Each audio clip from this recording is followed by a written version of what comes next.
Assalamualaikum warahmatullahi wabarakatuh. Perkenalkan, saya Dian Ekasari. Pada kesempatan ini saya akan berbagi praktik baik terkait implementasi kurikulum Merdeka di SMP Negeri 54 Palembang. Pada kesempatan ini saya akan berbagi praktik baik tentang penerapan P-IN-G dalam meningkatkan kreativitas menulis pantun pada siswa SMP Negeri 54 Palembang berbasis pembelajaran berdiferensiasi. Tahun 2015, SMP Negeri 54 Palembang merupakan salah satu sekolah unggulan di Kota Palembang. Tapi sejak 2018 ketika keluarnya regulasi terkait PPDB, maka status sebagai sekolah unggulan pun berubah. Dengan adanya perubahan ini, maka siswa yang masuk ke SMP Negeri 54 Palembang pun semakin beragam, baik itu dari kognitif maupun sisi non-kognitif. Dengan keragaman yang ada, tentunya dibutuhkan strategi dalam pembelajaran yang mampu melayani kebutuhan peserta didik. Salah satu upaya yang dilakukan oleh guru adalah menerapkan pembelajaran berdiferensiasi. Tantangan yang dihadapi ketika adanya perubahan kurikulum ini adalah ketika SMP Negeri 54 Palembang memilih poin 2 atau mandiri berubah. Dengan pemilihan ini, sekolah termasuk guru dan tenaga kependidikan secara mandiri mempelajari perubahan kurikulum sambil menerapkan perubahan tersebut di kelas yang diampu. Upaya yang dilakukan dalam memahami kurikulum Merdeka adalah dengan memanfaatkan platform Merdeka Mengajar serta fasilitasi in-house training yang diadakan oleh kepala sekolah dalam meningkatkan kompetensi para guru dalam memahami implementasi kurikulum Merdeka. Sesuai dengan CPDIKM, salah satu konten yang ada adalah puisi. Di kelas 7 dikenalkan puisi lama yaitu pantun. Pantun merupakan salah satu warisan budaya tak benda yang merupakan budaya asli bangsa Melayu.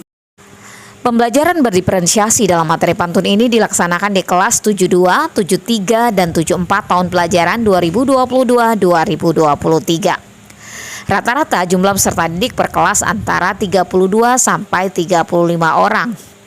Langkah yang dilakukan dalam pembelajaran ini dimulai dari perencanaan dengan menyusun perangkat pembelajaran, pelaksanaan, dan diakhiri dengan refleksi dan evaluasi.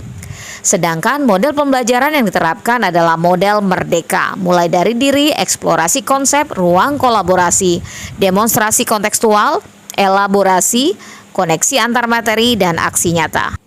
Pembelajaran materi pantun di kelas 7 ini diawali dengan melakukan asesmen untuk memetakan peserta didik berdasarkan minat, kesiapan belajar, dan profil belajar peserta didik. Data diambil dari angket yang diisi oleh peserta didik yang dibagikan melalui Google Form.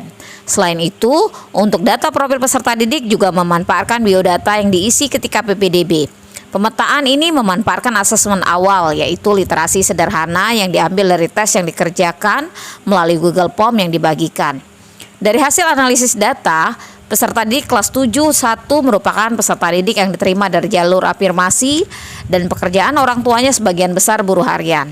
Sedangkan untuk kesiapan belajar di kelas 7-1 hanya 3 orang yang mampu menulis teks sederhana tetapi belum memperhatikan ejaan. Sisanya masih membutuhkan pendampingan. Bahkan di kelas 7-1 ini ditemukan 2 peserta didik yang mengalami slow learner. Demikian juga terkait keterampilan berbicara. Di kelas 71 kepercayaan diri peserta didik untuk tampil seperti mempresentasikan hasil kerja mereka masih kurang. Berbeda dengan kelas 72 sampai 74. Di 3 kelas ini secara kognitif kemampuan menulis dan pemahaman teks lebih tinggi. Bahkan di kelas 73 lebih separuh peserta didik mampu menulis teks sederhana dan dengan percaya diri tampil untuk mempresentasikan hasil kerja mereka dalam berbagai bentuk aktivitas.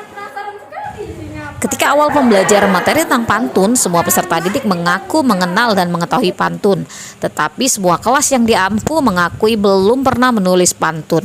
Ketika mereka duduk di sekolah dasar, gurunya hanya mengajarkan puisi baru, bukan puisi lama. Materi teks pantun diberikan setelah peserta didik memahami tentang teks deskripsi. Sebelum masuk kepada tujuan pembelajaran menulis dan menyajikan pantun, pada 2 kali pertemuan awal diberikan penguatan konsep kepada peserta didik seputar puisi lama, mengidentifikasi pantun, serta menganalisis perbedaan antara pantun, gurindam, dan syair dengan menggunakan model problem based learning.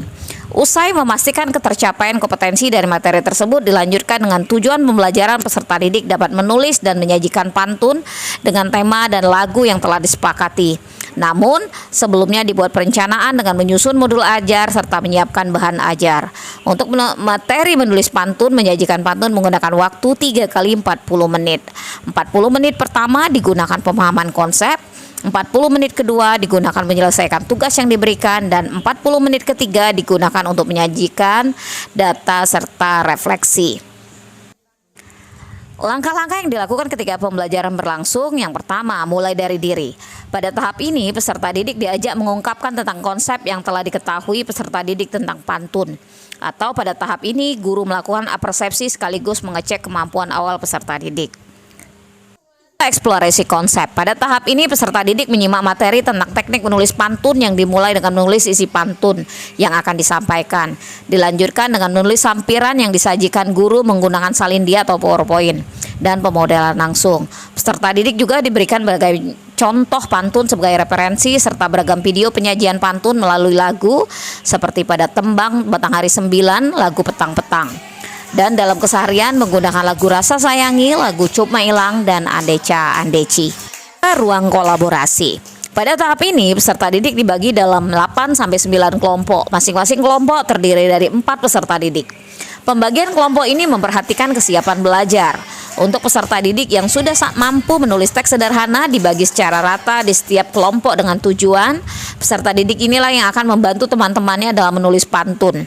Dengan kata lain, pemanfaatan partner in group atau PNG atau tutor sebaya dalam membantu memberikan pelayanan bagi peserta didik yang menemui kesulitan menyelesaikan tugas menulis pantun. Selanjutnya, setiap peserta didik akan menyelesaikan atau menulis satu pantun dengan tema yang disepakati secara kelompok. Tema ada 3, yaitu persahabatan, kasih sayang, orang tua, dan kepahlawanan. Pada tahap ini juga setiap kelompok akan memilih lagu yang akan digunakan ketika mereka maju menyajikan pantun yang telah ditulis. Pilihan lagu yang diberikan antara lain Cup Mailang, Rasa Sayangi, dan Andeca Andeci.